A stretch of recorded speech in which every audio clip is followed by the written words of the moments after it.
Hey, it's Brad from Unwired View again. I have another device to be showing off to you. Now this one is kind of a mystery device because it's everywhere, yet nowhere at the same time. How could it be? Well, because it is the Droid 2 Global. Now this one, there's been a lot of rumors, a lot of document leaks. Everyone knows about it at this point, but only this weekend, the weekend of the 20th and 21st of November, has it actually become truly official, where Verizon has come to acknowledge its existence. And now we are starting to receive devices to play around with. So, thank you Verizon for giving us the opportunity to play around with it. So, what we're going to do is see how is the Droid 2 Global not the Droid 2? Well, that's a very good question actually. Droid 2 Global, well, there's not a huge difference except for, the name. Global, which means, obviously you can use it around the world. Problem is, with the original Droid 2, you couldn't use it all over the world. It just uses the CDMA and EVDO 3G technology, which really most operators around the world don't actually use. So, what they had to do on this one is throw in a SIM card, throw in some extra GSM and some HSPA, and by doing that, now it's compatible with pretty much every major network around the world. So now you can take it everywhere you go. So Droid 2 Global, that's one of the biggest differences, is just the name itself and what it implies. Another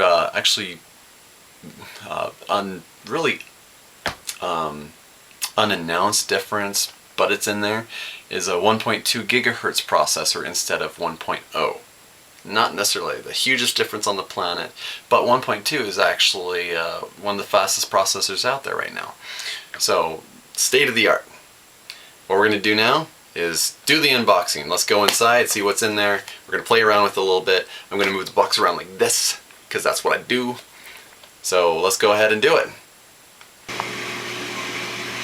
Alright, here we go. This is the Droid 2 Global.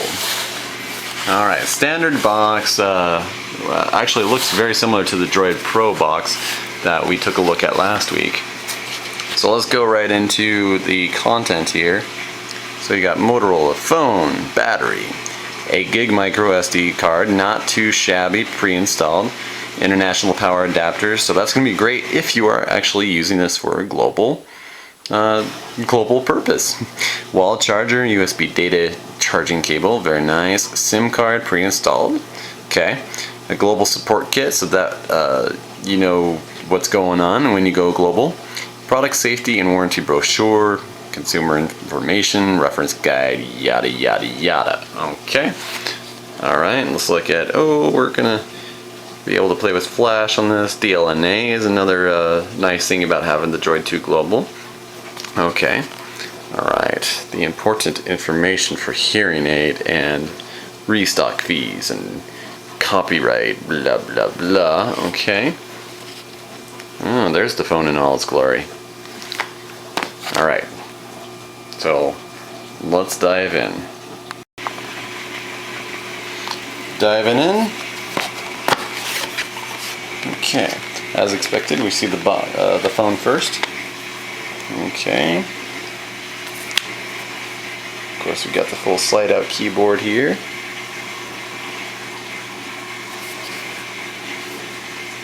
Slight little camera bulge right there. From what we've been told, that's because this version of the Droid 2 is actually just a bit thinner than the original version, and that actually caused the camera to be a little bit, well, to have a little bit more of a bulge there, just because it can't be any thinner apparently. Okay. Going further in, here we have the global support. We're just going to talk about activating the SIM card and probably have all sorts of extra information we'll need to know about going global, so that way we don't get out to other countries and be like, how do I use this thing? Alright, USB. And then here we have the fun global stuff. We saw this with the Droid Pro as well. all the different kinds of international adapters. In fact, I think this one may have added even more than the Droid Pro did. And then, actually, it's a really nice size charger. It's a really big charger. It's got the micro USB charging port. Okay. And then you have all the fun pamphlets. Okay. And nothing else in the box. Alright, so this is what we got here.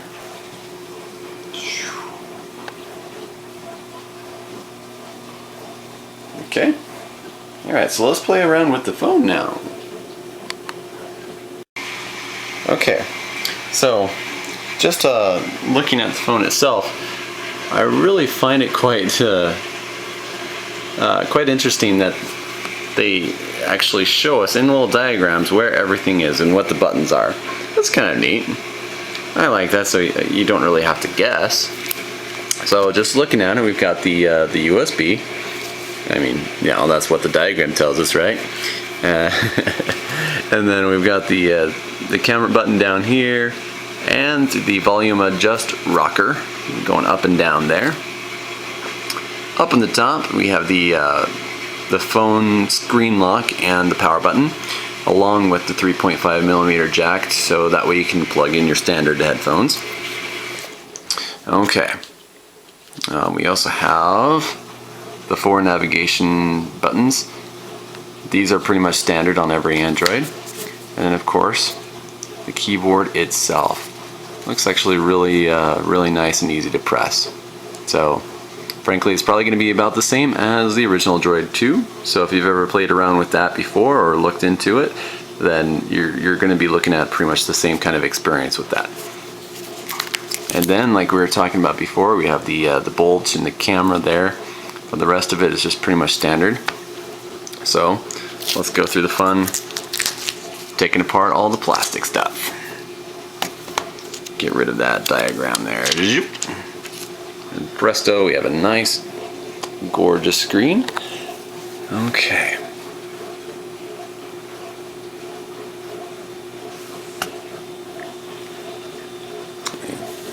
Alright, starting it up. Wait for it. I'm sure we're going to hear the Droid in just a second. Now this one, in my intro I was discussing how it's a 1.2 gigahertz processor, and the standard right now is the Snapdragon 1.0 gigahertz. So this is really the fastest that you're going to find on the market right now, and I'm really liking the fact that they included that. Always love having better specs on a phone. But other than that, all the specs should be remaining exactly the same. I believe the battery is just a tiny bit better on this one. But since it has all this extra global support, who knows if that battery will actually last any longer as a result. But we'll actually find more out about that in the full review. So the Droid 2 Global is running Android 2.2, so you're going to have the flash support and all the other goodies that come along with it. Just playing around with it a little bit. Now starting it up, typically when you first start it, it doesn't go as fast as when it's been on for a little bit. But from what I can tell, it's extremely responsive. And it better be if it's got a 1.2 gigahertz in there. So, but just going in and just seeing how responsive everything is. Super quick. So I like that. I really like that. Okay.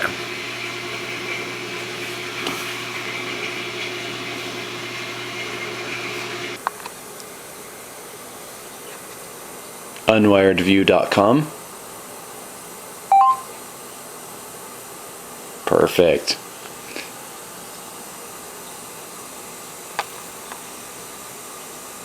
Just trying to see exactly how long it takes to get into our website. Bit of delay there. taking a while to load up everything.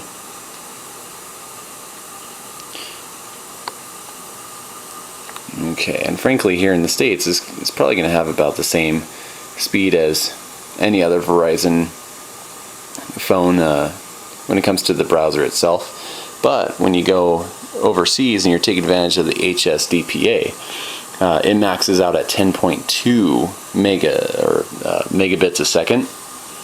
So it might actually be even faster when you go global. So this is kind of neat. Still really nice and responsive though. I love the smoothness of the pinch to zoom.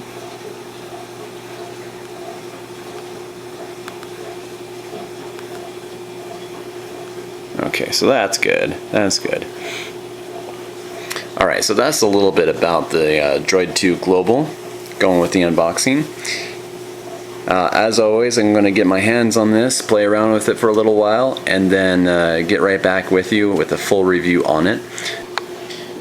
This is my unboxing for the Droid 2 Global. I'm Brad with unwiredview.com. Be checking out our website over the next few days. I'll be giving you a full review on the Droid 2 Global. I'll be giving you my full opinion on it, complete with video, pictures, the whole 9 yards.